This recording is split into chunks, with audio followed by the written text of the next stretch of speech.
What is going on, guys? Welcome back to the Goose Games. It is your boy, the Goose, and the Goose has landed. Ha! And I am here today to do a surprise video, a video I spontaneously decided to do. I can't record anything with games in it right now because the capture card has an issue. So I was like, you know what? Let me do a mid-season Giants review. I tweet a lot about them from my personal Twitter account. I need to get better at tweeting from the Goose Games account. Um, this season has been a pretty frustrating one, but there are a lot of positives, oddly. If you see me looking to my left, I do have Madden pulled up. And here, Madden has the feature where you can like join the week that you're in. So I can see all of the previous scores and stats for every game here accurately. So that's how I'm going to go over each game. Um, Overall, the Giants are 2-7. I think it's funny. Daniel Jones he's 4-0 against the Washington football team in his career, and he's 1-15 against everybody else. So that should tell you what he does against real levels of competition. We're 2-7. And the two wins we got we won 20-19 because football team went for 2 in week 6. And then this past week they beat the football team. That wasn't as close, I don't believe. That's the most recent week isn't updated in Madden, so I have to look on my computer to see the results of this past week. Yeah, it was 23-20, so another one possession game. But the thing that I've taken away from this Giants season, more so than the last few years, is the level of fight this team has. They are playing hard for Joe Judge. If you're a Giants fan and you've watched the last few years, you saw a locker room give up on Ben McAdoo. You watched a team quit on Pat Shurmur and not play hard. I feel like these players are playing hard. I mean, week 1, we played Pittsburgh in a 10-point game, which it was closer than that even really lets on. Chicago, week 2, we lose by 4, but Daniel Jones had a turnover on the final drive. That could be a W. Our one blowout this year, we lost to the JV San Francisco 49ers team. That was, every team lays an egg every now and then, and that's what I credit that one to. Los Angeles, 17-9. That's another close game. Dallas, 37-34, where Jones, that's the game where Evan Ingram dropped the catch that would have ended the game, and then Jones ended up turning it over in the final drive as well. Then you beat Washington by 1 point. You lose to Philly by 1 point. You lose to Tampa by 2 points. The Giants are in every game they're playing. And that has not been the case for the Giants in a long time. I watch almost every single game. I missed a game when I went to Rhode Island. I think I missed the Niners game, actually. But the Giants, usually by this point in the year, they're getting blown out and they don't seem to care. And it's just a long, ugly season. But, I mean, if you look at the defense ranks right now 15th in the league in defensive yards allowed and points allowed. That's a lot better than the Giants have ranked in a little while. Like, the last time we had a good defense was 2016 when Jerry Reese bought a defense in his final offseason. But I really feel like the Giants have their head coach. I say that with full confidence. I think Joe Judge is the only piece I think going forward in the key positions that you have. I don't think you have your quarterback. I don't think you have your GM. And I think this season should be it for them. Speaking of which, I'm going to get into Daniel Jones now. From the moment he was drafted, I did not have a high opinion of Daniel Jones. I did not have high expectations for Daniel Jones, and he has done everything he can to not even meet the low expectations I had for him. I'm not going to go over his stats game to game. That's a little redundant, but I have his full stats here.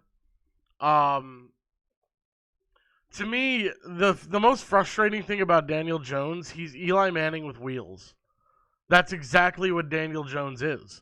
In terms of the way Eli was the ultimate Jekyll and Hyde, every single play with Eli Manning, you were holding your breath because you didn't know if he was going to try to throw out of a sack and throw a pick and look like an idiot, or get out of a sack and throw an 80-yard rope. Like, it's that 50-50 that I can't stand and that I dealt with for so long.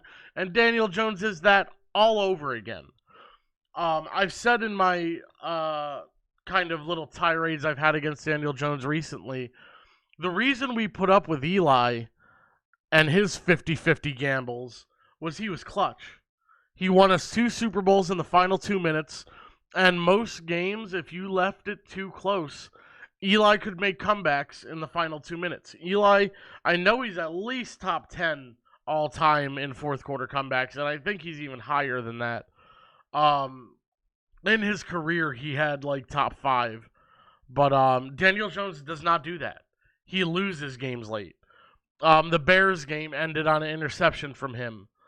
The Cowboys game, granted, Evan Ingram could have ended it, but then the Giants got the ball back with like 40 seconds left. A hard situation, but I mean, the greats aren't faltered by that. The greats overcome, and Daniel Jones does not overcome because he fumbled the final play of this Cowboys game. The Philly game, I don't remember how that one ended, but it's within 1 point. No, yeah, this is another one that ended with a Jones turnover, because that's the game where I tweeted, if I know the Giants like I think I know the Giants, they'll be close in this game for the entire game, and then in the final 5 minutes, Daniel Jones will turn it over. And my prophecy came true. So there's at least 3 games this year alone that Daniel Jones flat out blew. Maybe 4 if Tampa as well. But like, Daniel Jones is not the quarterback. I used to say, if everything is right, Eli can get you a win. Like, he's not going to be the guy to lift bad players. But like, Daniel Jones has some weapons. When you look at some of, like, he has more weapons than anybody in Washington has. He has more weapons than the Jets have. Like, he's got Sterling Shepard, who granted comes in and out with injury. Evan Ingram has been healthy.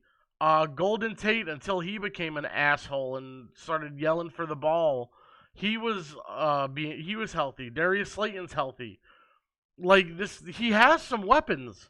And I'm sick of hearing that he doesn't, because there are places with a much more barren cabinet than the Giants have, and quarterbacks do more.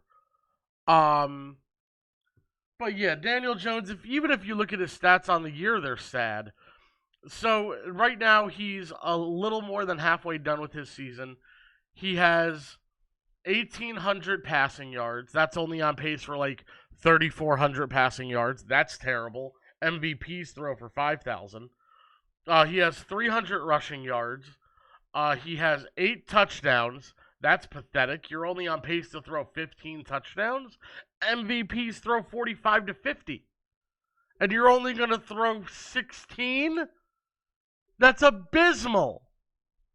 He has 9 picks. More picks than touchdowns. Then he has 7 fumbles. He's only lost 4 of them. So he has 8 touchdowns and 13 turnovers. He is the most injury-prone quarterback in football since he became a starter. In his career, last year and this year, he has fumbled the ball 25 times and has lost that fumble 15 times. That's 15 turnovers. That's unacceptable. That's just fumbles. 15 fumbles in a 2-season span. That's insane and unacceptable. Daniel Jones is everything he looked like he was going to be in the draft. A dude who wasn't good enough to get a scholarship anywhere other than Duke, Zion Williamson was probably the best football player at Duke, and he was a damn basketball player. But Daniel Jones went to Duke because nobody gave a shit about him because he sucks. He has no ability to make the decisions. He has no internal clock. So It is so important for a quarterback to have pocket awareness and an internal clock going.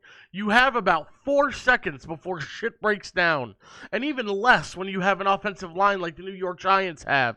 And he has no ability to tell when the pressure's coming. It's honestly like he has those horse blinders on so he can only see ahead of him. It's insane. You can't teach that. I can't teach you that trait. You either have it or you don't, and he doesn't. Does he make a decent pass every now and then? Yeah, but he misses a ton as well. Daniel Jones needs to be done with the New York Giants after this season. He was a bust of a pick. It should be the reason Dave Gettleman gets fired. It's going to be the reason we pick top 5 again, and it's the reason we need to take either Lawrence Fields or Trey Lance. Oh my God, I'm sorry. I get so heated about Daniel Jones. I was so aggressive about how bad of a pick he was. Oh my God, you should have saw the video I did on draft night. I screamed about it. But I deleted that video because I was embarrassed because everybody was saying how good he was last year. Well, guess what, motherfuckers? He's not. He sucks. He was a reach, and he's going to cost himself his job. He's going to cost Dave Gettleman his job, and he can go somewhere else. Because I am done with Daniel Jones. We dealt with having the most turnover-prone quarterback in football for over a decade with Eli. And I am not doing it again, man. Especially not if he can't be clutch like Eli was. Daniel Jones sucks. All right, moving on. So our running back room is abysmal. We lost Saquon for the year. It's just awful luck, really. Something that's not going to be popular that I'm going to throw out there. Is it fair to officially say Saquon is injury prone? He's been injured every year besides his rookie year.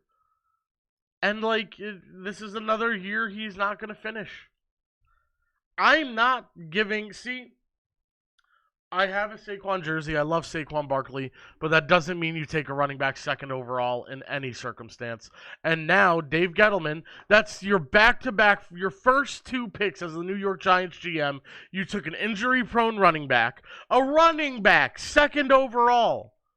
When you had guys like Lamar Jackson on the board, Josh Allen on the board. God, who else was available in that draft with Saquon? I mean, there were all of the quarterbacks available. You had your crack at everybody not named Baker Mayfield, who was not going to be the pick anyway because he's going to be a bust, like I said as well.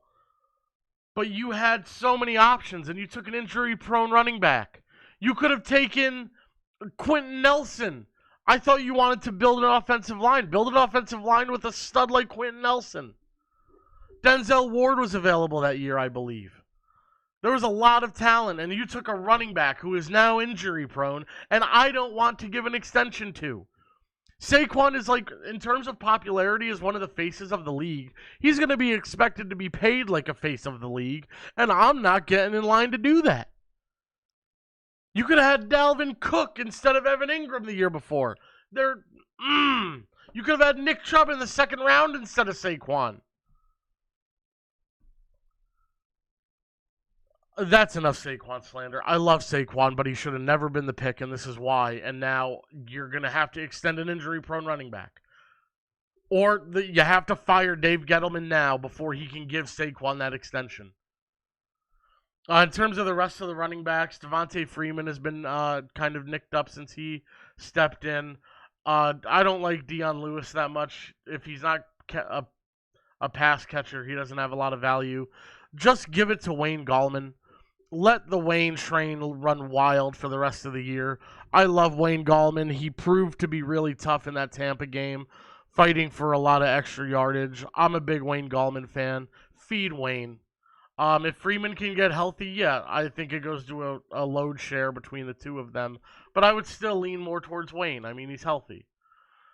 Other than that, Alfred Morris, whatever you can get out of him, cool. I mean, it's a bonus. He's a veteran. Now we're going to get into the receiving numbers. I'm going to start off with Darius Slayton, who I think is if you took Darius Slayton away, Daniel Jones would look even worse than he already does.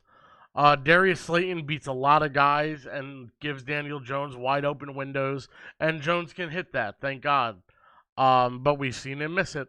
But Slayton's stats on the year: he's got 33 catches, he's got 491 yards and 3 touchdowns. He's on pace for about 1,000 yards, 60 to 80 receptions, and almost double-digit touchdowns. I'm happy with that. I would target Darius Slayton even more. I think he's proven himself as a number one running back or receiver. It may if you don't think of him as a typical number one, then he's the ultimate number two, like a Will Fuller. He's gonna beat you deep like a Deshaun Jackson, but he's got size. Darius Slayton's like 6'1". I love Darius Slayton. I've got no critiques for his season. I hope they just start to utilize him even more. The other two main wide receivers have been kind of nicked up, I believe, between Shepard and Tate. Now it looks like Golden Tate might get cut. He's screaming for the ball after that touchdown against Washington. Like, give me the damn ball. Like, I don't know, dude. You were a bad contract signing when they signed you at 31 to a 4-year deal. I would cut him at this point. Joe Judge is showing no nonsense in the way he benched him because of, like, the acting out, and I like that a lot. They got Dante Pettis off of the Niners as a waiver claim, and Austin Mack is starting to do some things. I would just cut Golden Tate. It was a bad signing. He seems to be an asshole. Get rid of him. He's not worth any sort of off the field hubbub. Just cut him. Sterling Shepard, I just wish he could stay healthy, man. He's good when he's healthy, but that hasn't been the case. He only averages 8.9 catch, which isn't ideal, but if you're not healthy, you're not going to have that burst either. But now I'm going to talk about the player I really want to get into here, and that's Evan Ingram. I would have traded him at the deadline. When I said we could have had Dalvin Cook, we passed on Dalvin Cook to draft Evan Ingram back in the day. And that still stings. Evan Ingram sucks. I'm sorry. He's not a tight end. He's a 6'5" receiver who they just happen to line up at tight end. He has no blocking ability at all. None whatsoever. He's garbage. For a receiving threat, he has such unsteady hands. He drops so many wide open catches. He dropped the pass that would have iced the Cowboys. That pass, I said it looked like the Wes Welker pass in that second Super Bowl over the Pats, where like Tom Brady lofted it up and Welker just turned the wrong way and dropped it. But Ingram, like I said upon replay, it was a little out of reach. Like I think Jones overshot it by a little bit, but if you're an NFL receiver or tight end and it hits you in the hands, you have to make the catch. Evan Ingram didn't. I would have traded him after that game. He had some awful holding calls, big drops. I just hate Evan Ingram, and I'm done with him as a Giant. I would have traded him. I think you could have probably called up Green Bay and gotten a fourth, maybe even a third for like Evan Ingram and Golden Tate. I did that in Madden. Like I know that's just Madden, but I mean for a team looking for weapons and we have no use, I prefer Caden Smith. Caden Smith is more of a traditional well-rounded blocking tight end who can also receive. So yeah, I have no value in Evan Ingram, and I hope he's not a Giant much longer. Now getting into the offensive line. I don't have any notes about the offensive line. I just kind of am going to talk about what I've seen. Andrew Thomas, the last 2 weeks, is getting better and better. He had a good week 1, a decent week 2, then he really fell apart in the middle of that, like weeks 3 to 8 range. But he had a good game against the Bucks, didn't give up a ton of pressures, and he had a good game against Washington. So I think he's making steps. But wasn't he benched this week in the Washington game? Or was that injury related? Because Matt Pert went in at left tackle. And I got to tell you, Matt Pert has looked really good. You could even say he's looked better than Andrew Thomas. Which it's interesting to me that they seem to be treating Pert exclusively as a left tackle. because I would have played him at right. But if they're going to play the way they're playing, hell, maybe Pert is the left tackle and Thomas is the right tackle. I don't know.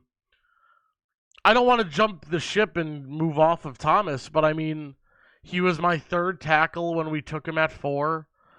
He didn't have any real upside. Like, he was the guy coming in closest to what his pro self would be, whereas Mekhi Becton had a massive ceiling. Um, it was an uninspired pick, and I'm afraid it might be 0 for 3 for David Gettleman. Saquon, injury prone running back.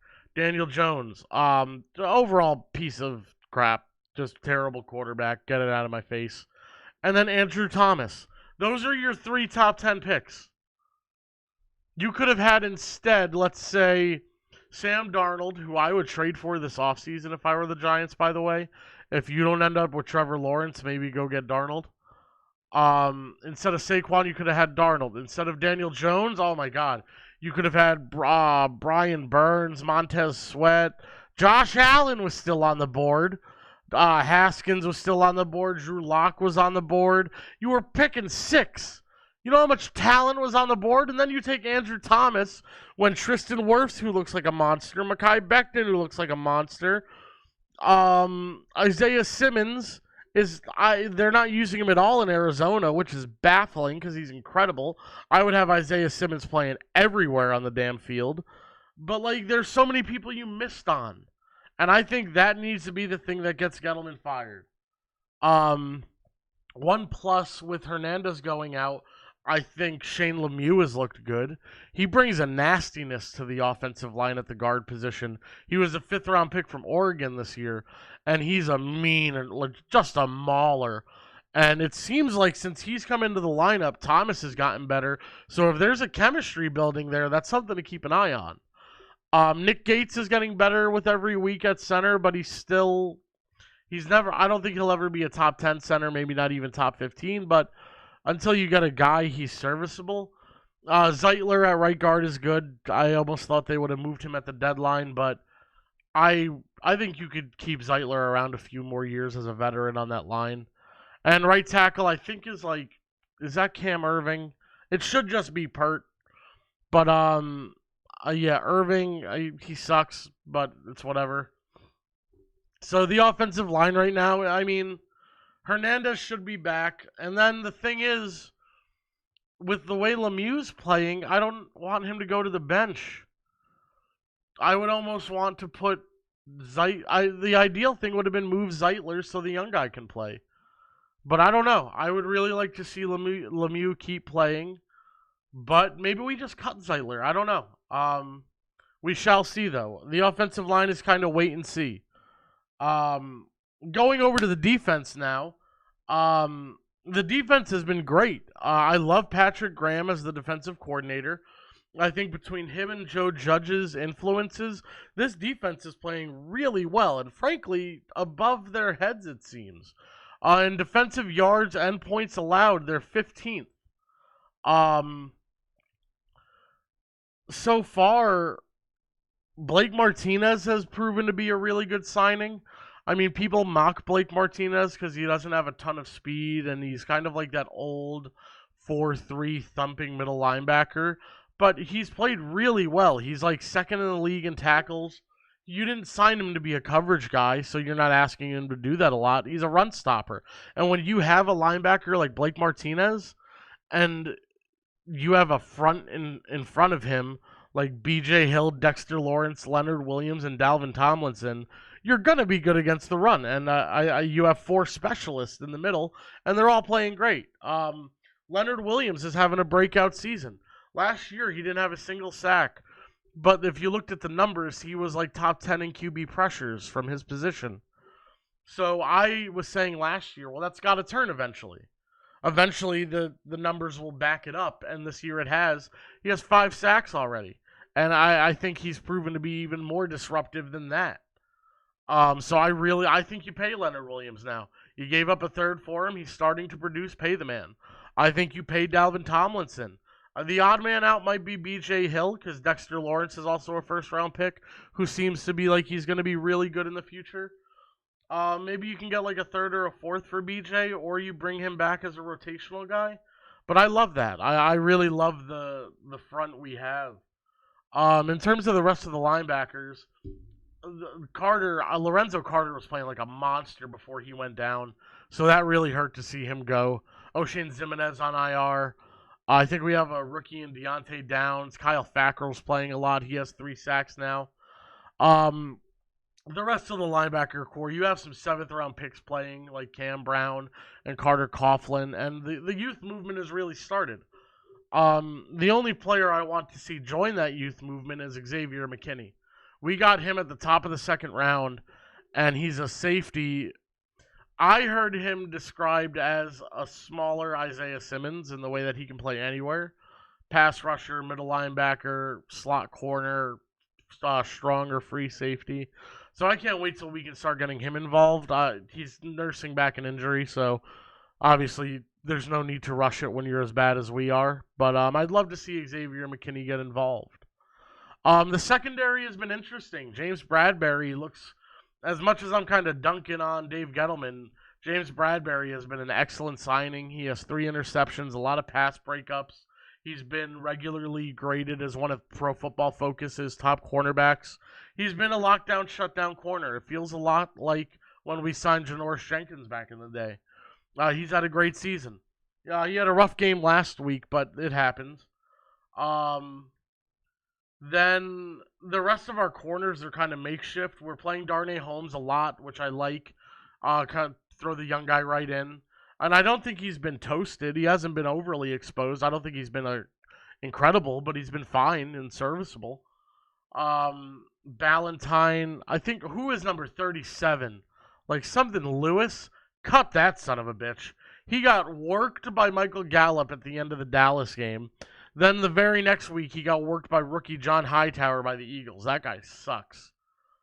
Logan Ryan has been a really good veteran addition to this team. The only reason I wouldn't bring him back is because we have McKinney and Peppers.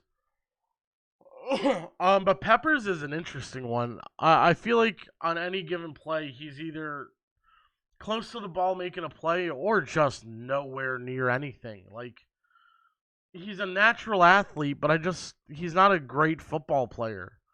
I feel like he has big plays. He had a pick this week. He has a sack this year, but I don't know about Jabril Peppers, man. I was saying trade him at the deadline, but I also think with Xavier McKinney, that's kind of the position I want him playing where Peppers is.